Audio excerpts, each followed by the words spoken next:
ये आज हम स्टडी करेंगे क्वेश्चन नंबर 51। कह रहा है which one of the following species has planar triangular shape. कह रहा है जो चार विकल्प दिए गए हैं हमको, इनमें से कौन सा ऐसा विकल्प है जिसमें जो संरचना है वो प्लैनर ट्राइएंगुलर है, यानी समतलीय त्रिकोणीय। कौन सी संरचना शो कर रही है, तो इसको देखते हैं। स्ट्रक्चर बनने के बाद पता चलेगा कि किसका स्ट्रक्चर क्या है। तो यहाँ पर देखिए NO3 माइनस का स्ट्रक्चर बनाया गया है। तो NO3 माइनस हो गया। अब N में हमारे 5 इलेक्ट्रॉन हैं, इसके जो संयोजकता में भाग लेंगे क्योंकि 5वें वर्ग का तत्व है। तो 2 इस बांड में यूज हो गए, एक इसमें 3 और 2 इसने इस ऑक्सीजन को दिए। जब ये इस तरह का चिन्ह लगा हो तो इसका मतलब है कि दोनों इलेक्ट्रॉन इसके इसी के हैं जो ये बांड बना रहे हैं, ये कहने का मतलब है। तो 2 1 3 2 5 इलेक्ट्रॉन पांचों इसके यूज हो गए नाइट्रोजन के। इसका मतलब इसके पास कोई भी लोन पेयर ऑफ इलेक्ट्रॉन नहीं बचा, यानी कोई भी ऐसा इलेक्ट्रॉन नहीं है जो आबंध ना बना रहा हो। तो इन आबंधों को दबाने वाला, क्योंकि इलेक्ट्रॉन इलेक्ट्रॉन के बीच प्रतिकर्षण होता है, तो कोई इलेक्ट्रॉन नहीं है जो इनको दबा सके। तो ये स्वतंत्र है अपनी तरह से। तो जिधर को चाहे उधर अपना, जहां पर भी प्रतिकर्षण कम होगा उधर को ये बंध फैल जाएंगे। तो ट्राइगोनल प्लेनर स्ट्रक्चर बनेगा। अगर ऐसे बनाया जाए तो ये त्रिकोण बन जाएंगे, 3 कोण रहेंगे, तो इसलिए ट्राइगोनल कह रहा है। और एक ही प्लेन में है इसलिए ट्राइगोनल प्लेनर हो जाएगा। हाइब्रिडाइजेशन इसका sp2 होगा। चाहे तो हम निकाल के देख सकते हैं हाइब्रिडाइजेशन, वैसे निकालना हमने आपको बताया है। तो ये हो जाएगा हमारा 1/2 होता है, और ब्रैकेट में जो केंद्रीय परमाणु है उसकी बाहरी कक्षा में कितने इलेक्ट्रॉन है, बाहरी मतलब सबसे बाहरी कक्षा में तो 5 इलेक्ट्रॉन है, प्लस कितने सिंगल बॉन्ड से जुड़े हुए यौगिक हैं जो मतलब सिंगल बॉन्ड से जुड़ेंगे, तो कोई भी नहीं है तो 0 है, प्लस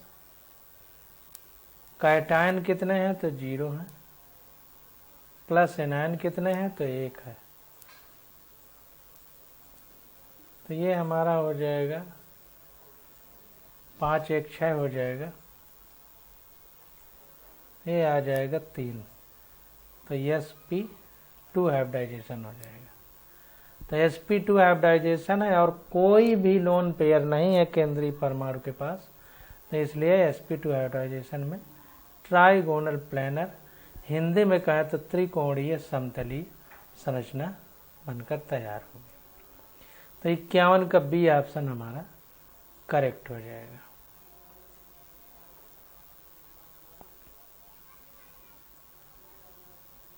अब देखिए 52 नंबर क्वेश्चन है। तो 52 नंबर क्वेश्चन में कह रहा है कि XeF2 किसके आइसो स्ट्रक्चरल है, यानी XeF2 की जो संरचना है, ये जो 4 विकल्प दिए गए हैं तो इनमें किससे समानता रखती है, यानी XeF2 जैसी संरचना इन 4 में से किसकी है। तो संरचना हम बनाएंगे तो पता चलेगा।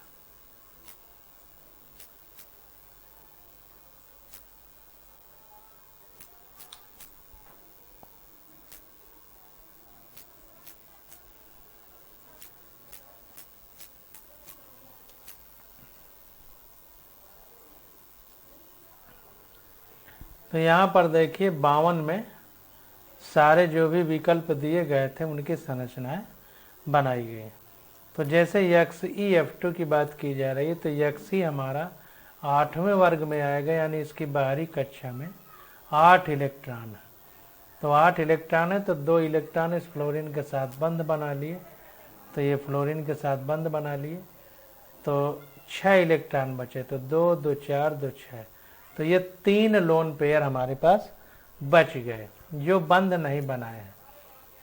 तो ये 3 लोन पेयर रहेंगे। तो अगर इसका हाइब्रिडाइजेशन निकालें हम तो sp3d निकल के आएगा। कितनी बार आपको बता चुके हैं कैसे हाइब्रिडाइजेशन निकाला जाएगा, अब एक बार बता रहे हैं, इसके बाद आप खुद बनाइएगा।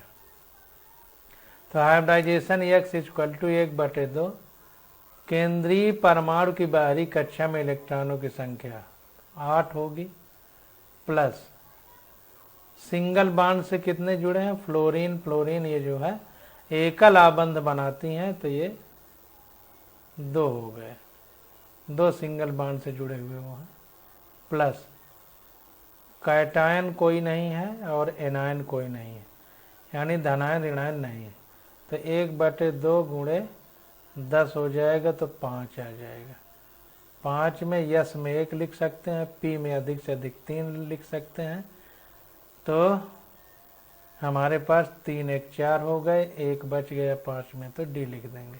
तो sp3d हाइब्रिडाइजेशन होगा, sp3d हाइब्रिडाइजेशन होगा। और फ्लोरीन 2 है, केवल 2 ही है और कुछ नहीं है, तो आकृति लीनियर है। इसको समझिए कैसे आकृतियां लिखी जा सकती है। एक ही लाइन में देखिए 6 इसमें है।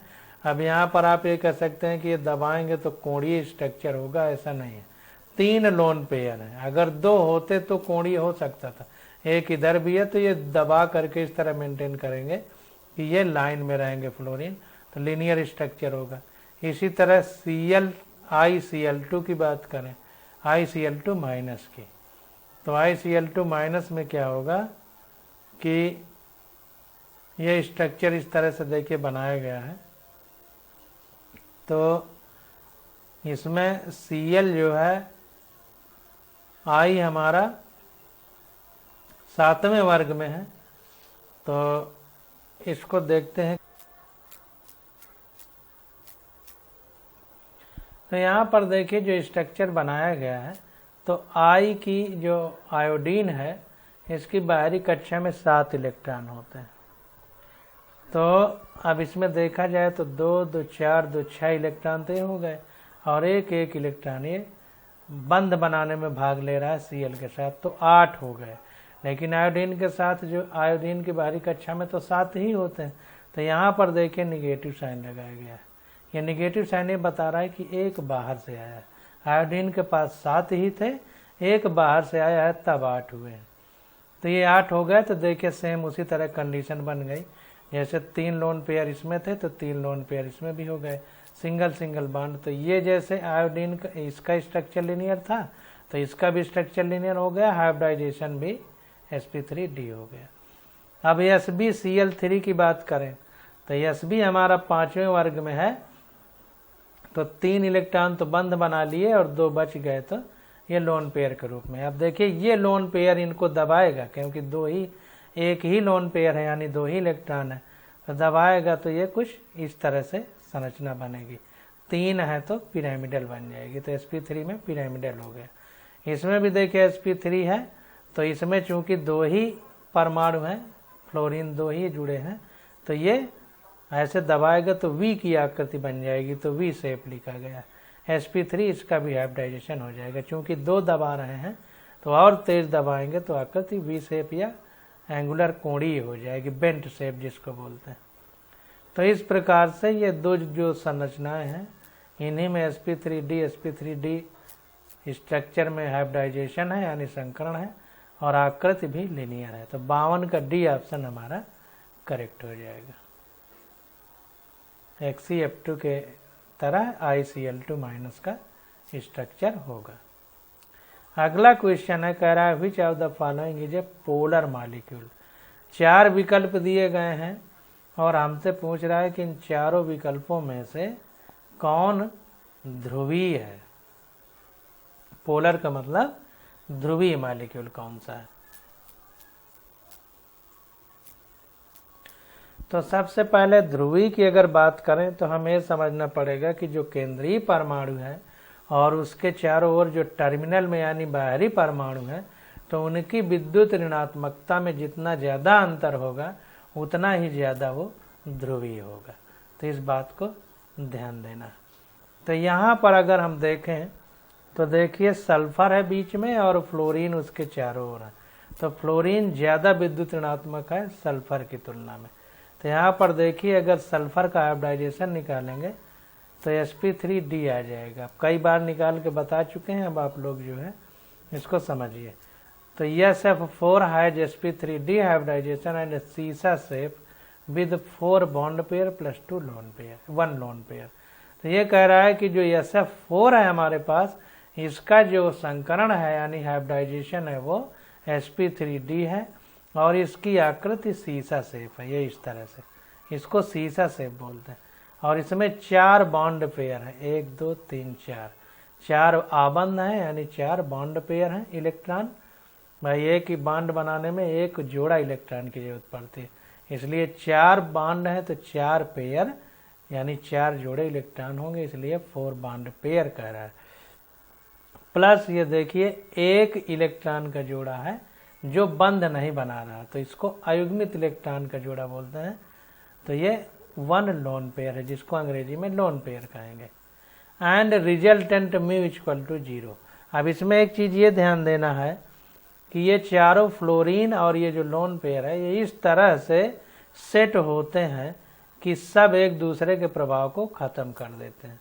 जैसे इस तरह से अरेंज होंगे कि एक दूसरे का फोर्स जो है एक दूसरे के विपरीत होगा। तो विपरीत होगा जब बल, तो एक दूसरे के बल को निरस्त कर देंगे, यानी द्विध्रुव आघूर्ण जो है वो 0 होगा।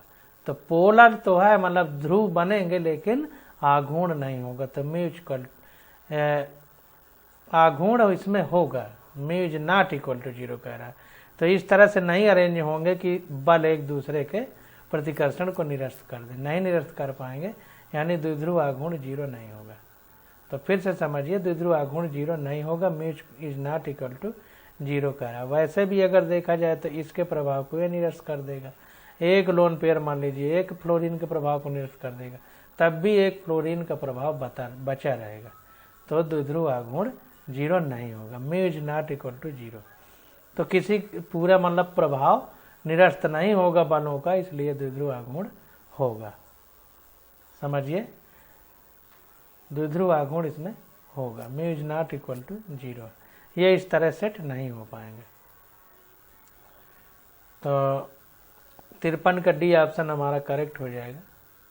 इसको देखते हैं, ये SF4 देखिए, SiF4 BF3 XeF4 ये इस तरह सेट होंगे कि ये एक दूसरे के बलों के प्रभाव को निरस्त करेंगे, तो द्विध्रुव आघूर्ण 0 होगा। जबकि इसमें नहीं होगा, ध्रुवी होगा और 0 नहीं होगा। इसमें सब एंगल 120 डिग्री होंगे BF3 में, तो 120 डिग्री एंगल पर अगर कोई बल लगता है तो दूसरे 2 बल जो लगते हैं उनका जो प्रभावी बल होता है वो किसी एक बल के बराबर होता है। तो जो दूसरा होगा उसके विपरीत होगा, तो एक दूसरे के प्रभाव को निरस्त करेंगे। SiF4 में क्या होगा, SI की बाहरी कक्षा में 4 इलेक्ट्रॉन है, चारों बंध बना लेंगे तो कोई लोन पेयर बचेगा नहीं, तो सारे फ्लोरीन एक दूसरे के विपरीत होंगे, तो एक दूसरे के प्रभाव को निरस्त करेंगे। उसी प्रकार XeF4 में भी एक दूसरे के प्रभाव को निरस्त कर देंगे, लेकिन इसमें नहीं कर पाएंगे। तो डी वाला ऑप्शन हमारा करेक्ट हो जाएगा। अब 54 नंबर क्वेश्चन देखते हैं।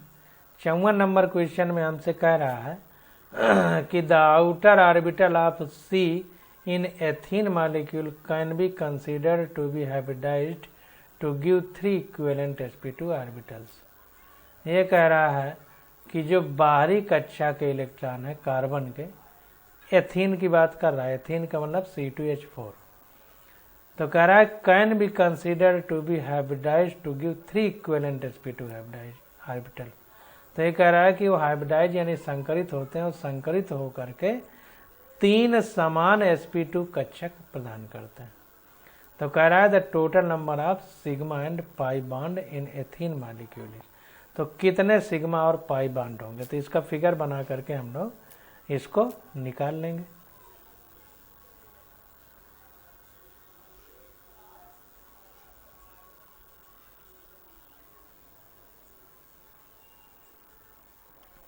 तो यहाँ पर देखिए C2H4 का फिगर बनाया गया है। हमने बताया था फिगर कैसे बनाते हैं। कार्बन की 4 संयोजकता है तो 4 बंध बनाया है, इधर वाला कार्बन भी 4 बंध बनाया, हाइड्रोजन की 1 संयोजकता है तो 1 बंध बनाया। जितने सिंगल बॉन्ड होते हैं सब सिग्मा होते हैं, और सिंगल के अलावा जितने भी मल्टीपल बॉन्ड होते हैं, बहुआबंध होते हैं, उनमें एक सिग्मा होता है, बाकी सब पाई होते हैं। तो जितने सिंगल वाले हो तो सब सिग्मा हो गए, ये डबल बॉन्ड है तो एक सिग्मा, बाकी सब पाई होते हैं, तो एक पाई हो गया। तो 1 2 3 4 5, 5 सिग्मा और एक पाई हो गया। तो 54 का सी वाला विकल्प हमारा सही हो गया। हमेशा इसी तरह फिगर बना करके निकालना है। अगर ये सोचेंगे कि फिगर ना बनाएं और बता दें तो हमेशा आप गलत करके आएंगे। तो क्वेश्चन में फिगर बनाना बहुत जरूरी है। अब 55 नंबर क्वेश्चन देखते हैं।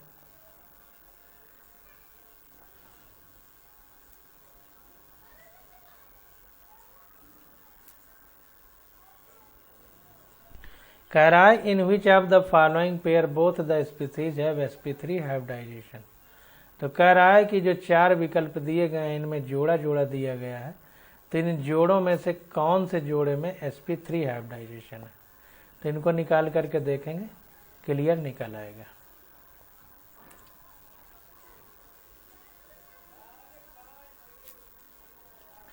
तो 55 का बी ऑप्शन सही है। NF3 और H2O दोनों में sp3 हाइब्रिडाइजेशन। इसको चाहें तो आप निकाल सकते हैं, फिर से एक बार निकाल के बता दे रहे हैं। यह हमारा केंद्रीय परमाणु है, इसकी बाहरी कक्षा में 5 इलेक्ट्रॉन है, तो 1/2 5 प्लस सिंगल बॉन्ड एकल आबंध से जुड़े हुए 3 फ्लोरीन है, तो 3 प्लस कोई धनायन नहीं है, कोई ऋणायन नहीं है, तो ये हो गया 1/2 गुणे 8, 4 आ गया sp3, 3 1 4। यस में 1 लिखेंगे, बाकी सब पी में। 3 से ज़्यादा पी में नहीं लिखेंगे, अगर 3 से ज़्यादा हो रहा है तो फिर डी लिखेंगे। आगे देखते हैं H2O है, तो अगर H2O में निकालें तो 1/2 केंद्रीय परमाणु हमारा ऑक्सीजन है, इसकी बाहरी कक्षा में 6 इलेक्ट्रॉन होते हैं, प्लस एकल आबंध से जुड़े 2 हाइड्रोजन है, तो 2 प्लस कोई धनायन नहीं है, प्लस कोई ऋणायन नहीं है, तो ये भी 1/2 गुणे 8 हो जाएगा, 4 आएगा, sp3 हाइब्रिडाइजेशन हो जाएगा। तो दोनों का sp3 हाइब्रिडाइजेशन हो गया। 55 का बी ऑप्शन हमारा करेक्ट है, जिसमें NF3 और H2O का हाइब्रिडाइजेशन sp3 है।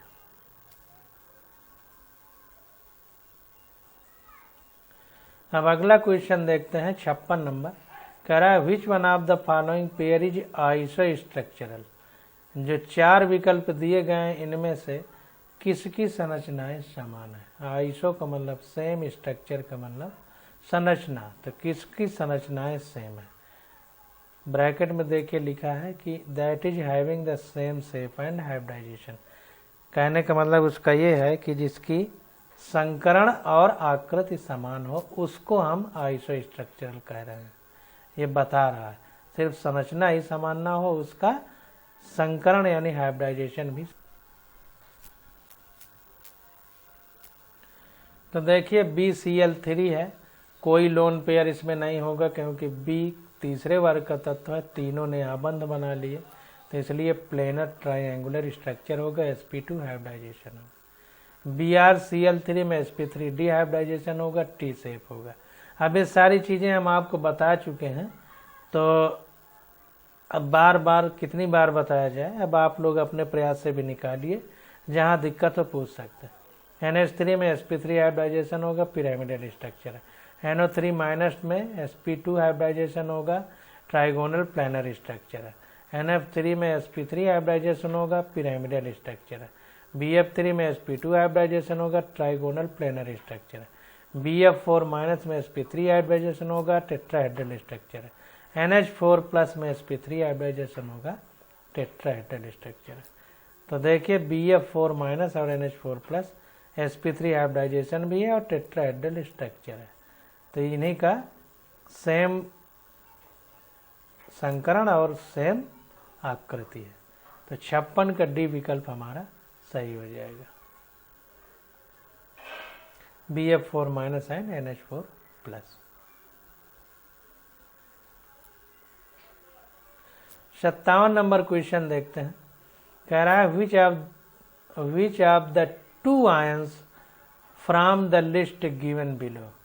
कह रहा है कि ये जो लिस्ट आयन की दी गई है, इस लिस्ट में कह रहा है 2 आयन जो है that have the geometry that is explained by the same hybridization end of orbitals. कह रहा है इन जो 4 आयन दिए गए हैं, इनमें से 2 आयन का हाइब्रिडाइजेशन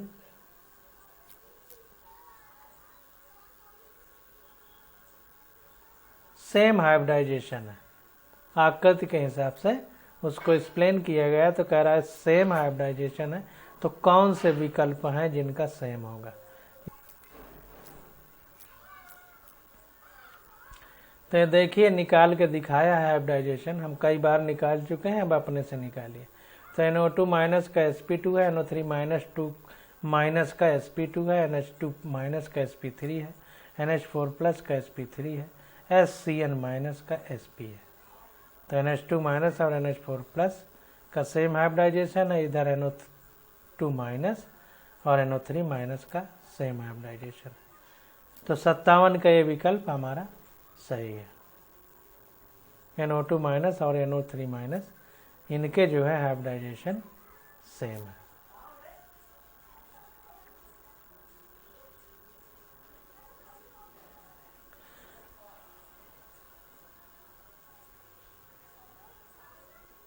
अब 58 नंबर क्वेश्चन देखते हैं। कह रहा है in which of the following pairs of molecules ions the central atom have sp2 hybridisation.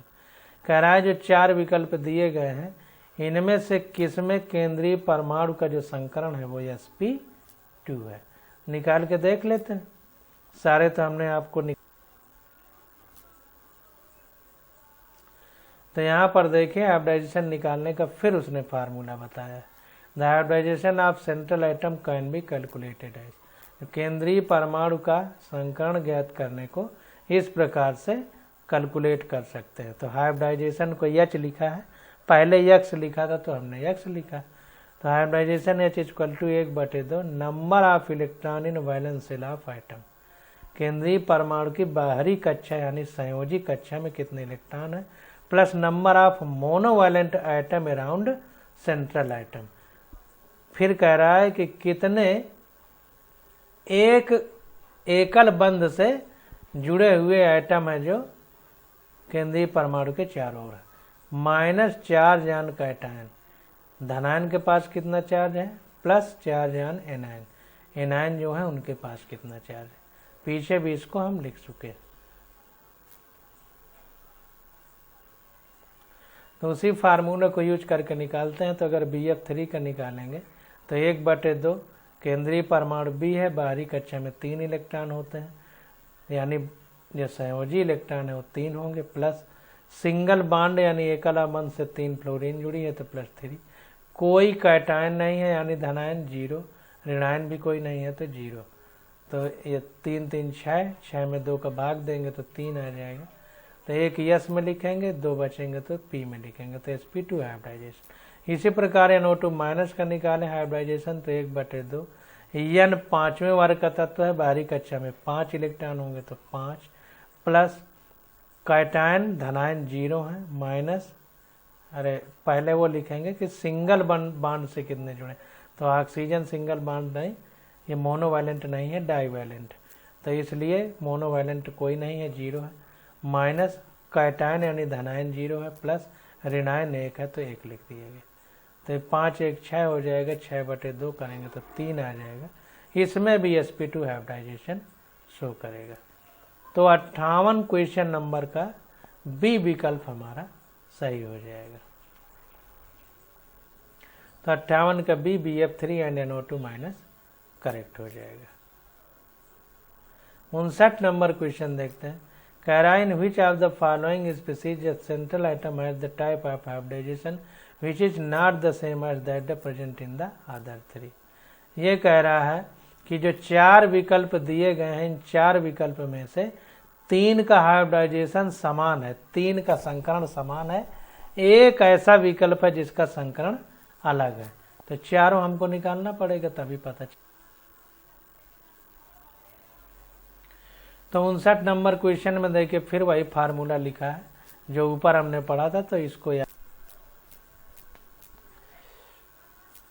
तो देखिए वो कह रहा है कि अप्लाइंग दिस फार्मूला, जो ऊपर फार्मूला लिखा है कह रहा है उसका जब हम उपयोग करेंगे तो we find that all the given species, तो कह रहा है हम ये पाते हैं कि जितनी स्पीसीज हैं उनमें से SBC have central atom with sp3 hybridisation. तो SbCl5 - 2 जो है इसमें sp3 डिहाइब्रिडाइजेशन होगा करेस्पॉन्डिंग टू H = 5, क्योंकि 5 आ रहा है तो 5 है तो 3 1 4 1 5, हाइब्रिडाइजेशन इसका sp3d हो जाएगा SbCl5 - 2 का। इन SbCl5 - 2 Sb इज sp3d2 है। तो देखिए यहाँ पर ये बता रहा है कि SbCl5 - 2 जो है इसमें जो संकरण है वह Sb3d2 है, जबकि यहाँ निकल के sp3d आ रहा है। ऐसा विकल्प में लिखा होगा, देख लेते हैं, तो उसके हिसाब से वो बता रहा है। तो SbCl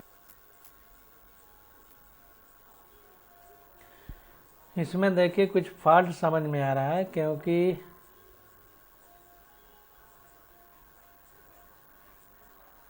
यहाँ पर sp3 डिहाइब्रिडाइजेशन बता रहा है, जबकि बाद में लिख रहा है sp3d2। तो इसको देख लेते हैं, हम लोग सारे निकाल के देखते हैं किसमें क्या आता है। तो हम आपको निकाल के दिखा देते हैं। तो देखिए इसका अगर बात करें तो सल्फर हमारा 6वें वर्ग का है, तो 1/2 6 + 4 मोनोवायलेंट जुड़े हैं, कैटायन धनायन कुछ नहीं है, तो 6 4 10/2 तो 5 हो जाएगा, तो sp3d हो जाएगा।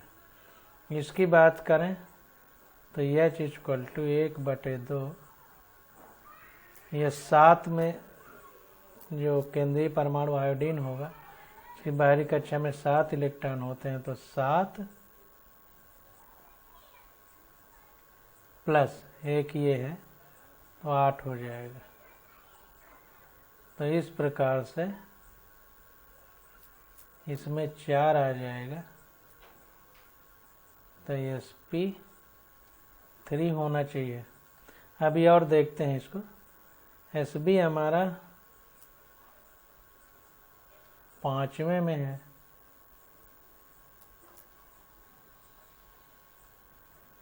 पांचवें वर्ग में है, तो बाहरी कक्षा में 5 होंगे, प्लस मोनोवैलेंट Cl5 है तो 5, प्लस 2 माइनस है तो 2 हो गया, ये हो जाएगा। तो ये 5 5 10 2 12, तो 6 आ जाएगा, तो sp3d2 हो जाएगा। इसीलिए वो कह रहा है।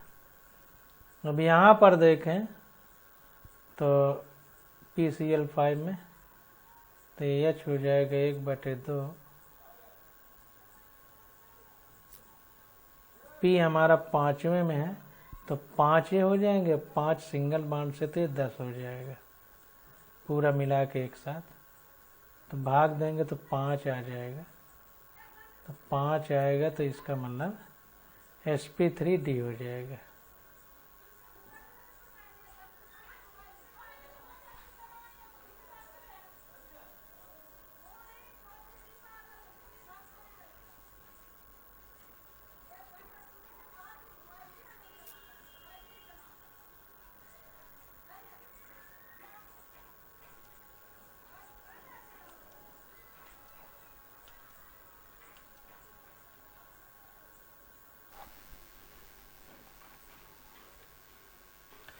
तो यहाँ पर देखिए हमने सारे मॉलिक्यूल का हाइब्रिडाइजेशन निकाल दिया है।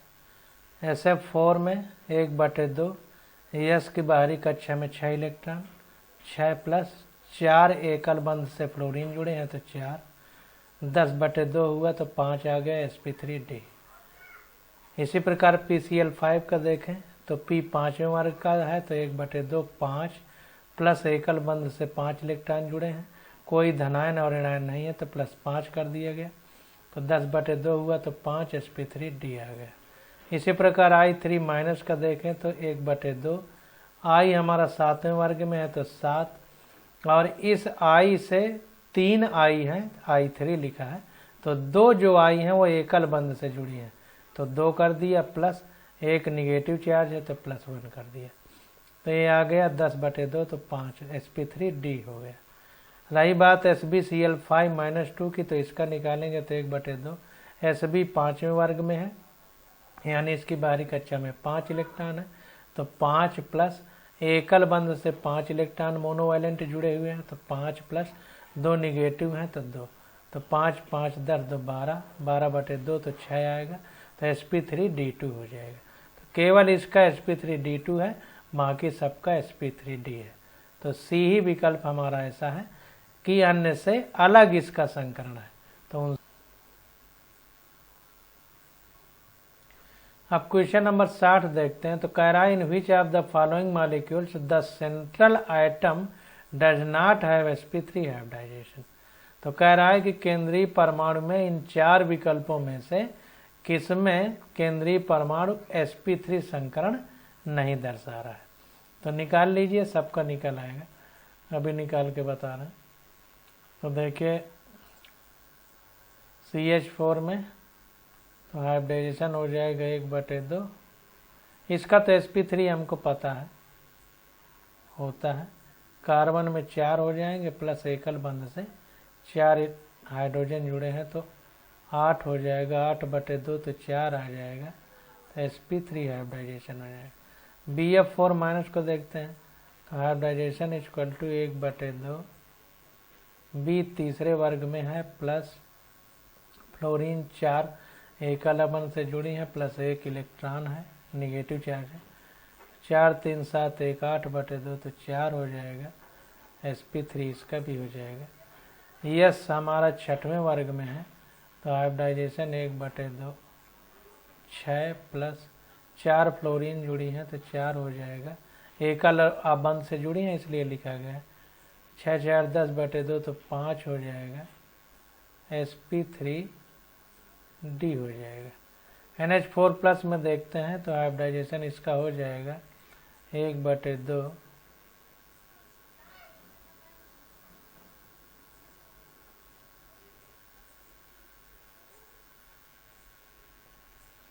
तो सबका हमने निकाल के आपको बताया। NH4 प्लस का देखते हैं, इसमें sp3 आ गया था, इसमें sp3d आया है, इसमें sp3 आया है, और इसका देखेंगे तो H बराबर 1/2, N 5वें में है तो 5 प्लस 4 हाइड्रोजन जुड़े हैं एकल बंध से तो 4, एक धन का है तो धन वाले को घटाते हैं, ऋण वाले को जोड़ते हैं, तो 5 4 9 में 1 गया, 8/2 तो 4 आ जाएगा, तो sp3 हाइब्रिडाइजेशन हो जाएगा। तो यहाँ पर sp3, यहाँ पर sp3, यहाँ पर sp3, इसका sp3d है। तो 60 का B हमारा अलग है इन तीनों से, तो हमसे अलग ही पूछ रहा है कि कौन सबसे अलग है। Does not have sp3 hybridisation, तो इसमें sp3 हाइब्रिडाइजेशन नहीं है, तो 60 का B हमारा आंसर सही हो जाएगा। अब इसका आंसर देखते हैं।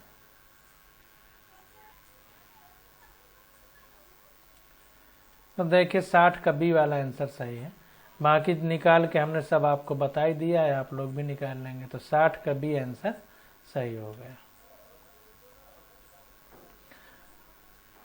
अब आगे आ जाता है 61 नंबर क्वेश्चन। तो इसकी स्टडी अब हम लोग